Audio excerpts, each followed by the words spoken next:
স্বাধীনতার এত বছর পর্যন্ত সন্দ্বীপের সাথে যোগাযোগ স্থাপন না হওয়া লজ্জাজনক বলে মন্তব্য করেছেন প্রধান উপদেষ্টা ডক্টর মোহাম্মদ ইউনূস। সন্দ্বীপ চট্টগ্রাম ফেরি উদ্বোধন উপলক্ষে সন্দ্বীপ উপজেলা পরিষদ প্রাঙ্গণে আয়োজিত সমাবেশে প্রধান অতিথি হিসেবে ভার্চুয়ালি বক্তব্যে প্রধান উপদেষ্টা এ মন্তব্য করেন।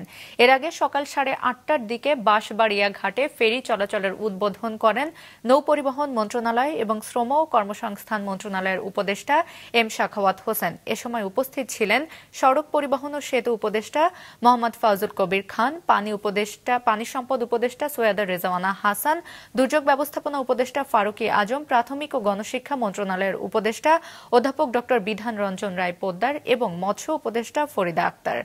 এই ফেরি সেবা চালুর ফলে দ্বীপ উপজেলা সন্দ্বীপের সাথে মূল ভূখণ্ডের যোগাযোগ সহজ হল।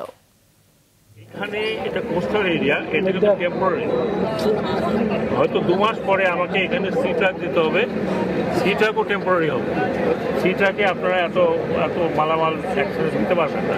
আমাকে বিআইডব্লিউটি চেয়ারম্যান বলেছেন যে তিনি 4টা সি ট্রাক দিতে পারবেন।